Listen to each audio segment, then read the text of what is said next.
Morning बच्चों। तो देखो आप लोग का ये चैप्टर 12 चल रहा था, the angle pairs of straight line and transverse. तो उसका मैं 175 पेज नंबर तक करवा दिया था। आज देखो 13, 14 एंड 15 नीचे है, ठीक है। तो देखो 13 देखो क्या दिया है, L parallel to M find X from the given figure, ठीक है। ये जो एल लाइन और एम लाइन जो है, रेज भी बोल सकते हो, ये एक दूसरे के साथ पैरेलल है, यानी इन दोनों का जो डिस्टेंस है, देखो ये जो डिस्टेंस है वो इक्वल है, ठीक है। और बाकी और एन ये जो लाइन है ये क्या है, आपका ट्रांसवर्स होगा। If a line goes through a two parallel line that is called transverse. Transverse हम किसको बोलते हैं, अगर दो पैरेलल लाइन को, ठीक है, भेद करता है कोई भी लाइन, उसी लाइन को हम ट्रांसवर्स बोलते हैं। जैसे कि ये एन, ये दोनों पैरेलल लाइन को भेद किया है, ठीक है। तो जो एल और एम पैरेलल लाइन है, यहाँ से यहाँ डिस्टेंस जितना है, यहाँ से उतना है, यहाँ से इतना है, जहाँ से नापोगे वहाँ से इक्वल रहेगा। तो देखो एक्स, यानी ये जो एक्स दिख रहा है आप लोग को, इसके वैल्यू निकालना है, बस एक्स निकालना है, वही बोल दिया। तो देखो इसमें ज़रा देखते हैं, अगर एल और एम पैरेलल लाइन है तो ये एंगल बी एंगल और ये तो इंटीरियर है, ये एक्सटीरियर एंगल क्या होगा, बी एंगल। और ये एंगल क्या बोलते हैं हम इन दोनों को, कॉरस्पॉन्डिंग एंगल बोलते हैं, जाहिर सी बात है, ठीक है। तो देखो ये एंगल और ये एंगल क्या होता है, कॉरस्पॉन्डिंग एंगल। तो sum of two corresponding angle is 180 degree, यानी ये एंगल और ये एंगल मिलके कितना होगा। ये क्वेश्चन को हम बहुत प्रकार से कर सकते हैं, ठीक है। ये दोनों एंगल मिलके भी 180 होगा, तो ये कुछ नहीं, मतलब ये तो वहाँ से भी निकल सकता है। तो ये एंगल जितना होगा, ये एंगल जितना डिग्री होगा, ये एंगल भी उतना डिग्री होगा। समझ रहे आप लोग क्यों, क्योंकि इससे कॉरस्पॉन्डिंग एंगल, ठीक है, समझ गए।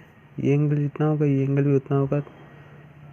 तो देखो ये अगर ये 2x + 20 है, ये अगर 2x + 20 है, तो ये जो एंगल है ये भी कितना होगा, 2x + 20, ठीक है,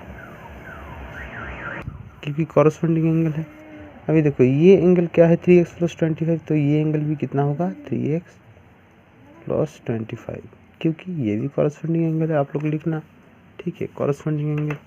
तो देखो एक्स दो प्रकार से निकाल सकते हो। पहले हम ये एंगल और ये एंगल को लेते हैं, इन दोनों का प्लस करने से कितना आएगा, सम क्या आएगा, 180, because the two angles are situated in a straight line. Also 2x + 20 and 3x + 20 also situated on a straight line. ये भी प्लस करने से 180 आएगा। तो अगर ये दोनों को लेके करते हो या ये दोनों को, बात बराबर है, ठीक है। बात तो फ़र्क क्या है, 2x + 20 इधर, फ़र्क कुछ नहीं है इधर, ठीक है। बस ये एंगल क्या है, 3x + 25, जहाँ ये एंगल 3x + 25, ये 2x + 20, ये 2x + 20, कोई फ़र्क नहीं है, ठीक है। तो आप लोग दोनों से कोई सा भी लेके कर सकते हो। तो लेकिन दोनों को क्लोज करने से क्या आएगा, 180, because both angle are situated on a straight line. तो लिख 2x + 20, 3x + 25, ये दोनों मिलके कितना आना है, ठीक है, 180। तो देखो एक स्टेप हम ज़्यादा करेंगे, क्योंकि प्लस के साथ ये वेरिएबल और कांस्टेंट के साथ मल्टीपल करने से क्या होगा, प्लस 3x ++ 25, ठीक है, इक्वल टू 180। अभी आराम से कर सकते हो, जितना सारा वेरिएबल है उसको प्लस कर लो, कांस्टेंट प्लस करो, 2x + 3x 5x and 20 + 25 45 equal to 180, ठीक है। अभी देखो इसमें से x खुद ब खुद निकल जाएगा, 180 - 45, आपका 5x इक्वल टू कितना निकला, 135, ठीक है। x इक्वल टू क्या, 135 / 5 equal to x equal to 27। तो ये निकला है आंसर, आप लोगों को दिख रहा है बराबर, ठीक है। जैसे कि आप लोग कर सकते हो, या दोनों को, ये दोनों को प्लस करके भी आप लोग एक्स का वैल्यू निकाल सकते हो। आसान है, बहुत ही आसान है। लेकिन देखो आप लोग का ये 14 नंबर, जिसमें क्या दिया है, BL parallel to CY, BL parallel to CY, that means यहाँ से यहाँ तक जितना डिस्टेंस है, यहाँ से यहाँ तक उतना ही डिस्टेंस, या यहाँ से यहाँ तक उतना ही डिस्टेंस, कहीं से भी नापोगे डिस्टेंस वही रहेगा, क्योंकि BC parallel to BL parallel to CY, ठीक है, BL पैरेलल टू CY। इसमें क्या निकालने बोला है, फाइंड A, ये A का वैल्यू निकालने बोला है, ठीक है। चाहे ये वाला हो या वाला, दोनों निकाल देंगे, कोई बात नहीं। तो पहले ए का वैल्यू निकालने बोला, यानी शायद ये एंगल की बात कर रहा है, ऑब्वियसली ये एंगल की बात कर रहा है, ए का वैल्यू। ठीक है, दिख रहा है 4x। तो पहले 4x अगर निकालना है to find the first value of x, यानी x का वैल्यू निकालना पड़ेगा हमको। तो देखो इसमें से क्या को हम कर सकते हैं, जैसे ये एंगल और ये एंगल इक्वल होगा, 6x equal to 120, B angle equal to C, B angle के साथ सी क्यों इक्वल होगा, क्योंकि ये पैरेलल लाइन है और ये जो इसको हम कॉरस्पॉन्डिंग एंगल बोल सकते हैं, जिसके कारण ये बी एल और सी वाई पैरेलल लाइन है और सी के साथ बी इक्वल होगा क्योंकि ये कॉरस्पॉन्डिंग एंगल है। तो आप लोग M angle B equal to M angle C because it's a corresponding angle. ठीक है, एंगल बोल सकते हो, ये तो पढ़ते आए हो ना। तो बी एंगल क्या है 120, सी एंगल क्या है 6x। तो x इक्वल टू क्या होगा 20, x का वैल्यू निकल गया 20। ठीक है, अभी x का वैल्यू अगर 20 निकल गया तो a इक्वल टू क्या दिया है, मान के चलो 4x, तो 4 इंटू 20, 420 या 80। ठीक है, सॉरी 80 डिग्री, मैं 180 लिख गया, तो 80 हो गया आंसर। मान के चलो ये एंगल भी निकालने बोला है। ठीक है, गलती, ये 4x का वैल्यू तो हमने निकाल लिया 80, कैसे, x का वैल्यू निकल गया 420 या 80, मान के चलो ये एंगल भी निकालने बोला।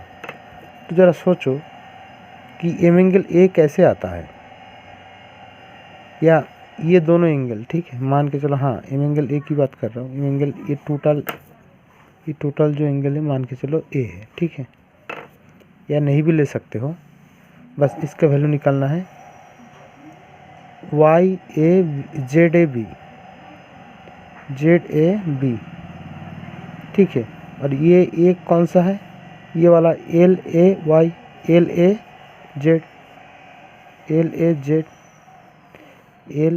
जेड माने ये 4x, और बी ए जेड या जेड ए बी माने ये वाला एंगल। ठीक है, तो ये कैसे निकलेगा,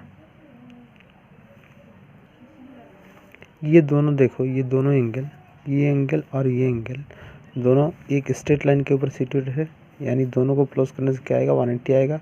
तो उनमें से अगर ये 4x यानी 80 डिग्री अगर है तो ये जाहिर सी बात है क्या 100 डिग्री होगा, तो 180 से क्या लेस होगा 80 लेस होगा, तो आपका ये वाला एंगल क्या निकलेगा 100 डिग्री।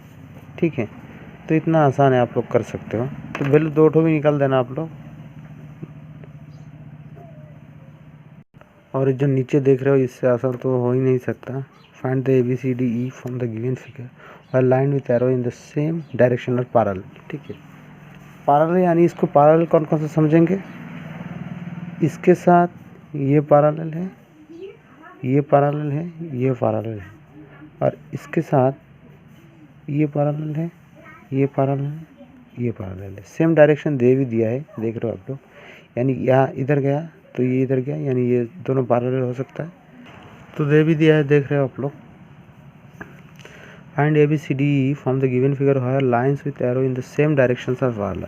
सेम डायरेक्शन यानी पैरेलल, यानी ये जो एरो दिया है ये एरो इधर भी है, यानी ये इसके साथ पैरेलल है, ये भी पैरेलल, देन ये भी और नहीं है। ठीक है, और ये जो डायरेक्शन उल्टा दिया है एरो दिख रहा है, ये इसके साथ पैरेलल है, ये इसके साथ और ये इसके साथ। तो पैरेलल कौन कौन सा लाइन समझ आ गया आप लोग।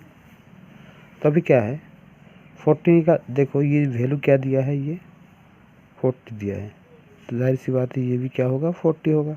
ठीक है, तो क्या हो जाएगा, ये अगर 40 है तो ये भी 40 हो जाएगा, ये 40 है तो ये भी 40 होगा, ये भी 40 होगा, ये 40 है तो ये भी 40 होगा, ये 40 हुआ तो ये भी 40 होगा, ये 40 तो ये भी 40 होगा। तो आप लोग A equal to B equal to C equal to D equal to E equal to 40 degree ऐसे लिख सकते हो। ठीक है, ये आसान है। कल मैं आप लोगों को नया चैप्टर स्टार्ट कर दूंगा। ठीक है, जिसका नाम है, दिख रहा है आप लोग, क्वाड्रिलेटर। ठीक है, चैप्टर 13 इसको मैं स्टार्ट कर दूंगा। फिलहाल यहाँ तक प्रैक्टिस करो, मैं जहाँ तक करवाया पूरा करवा दिया, एक भी नहीं छोड़ा, तो प्रैक्टिस करो तो समझ आ जाएगा।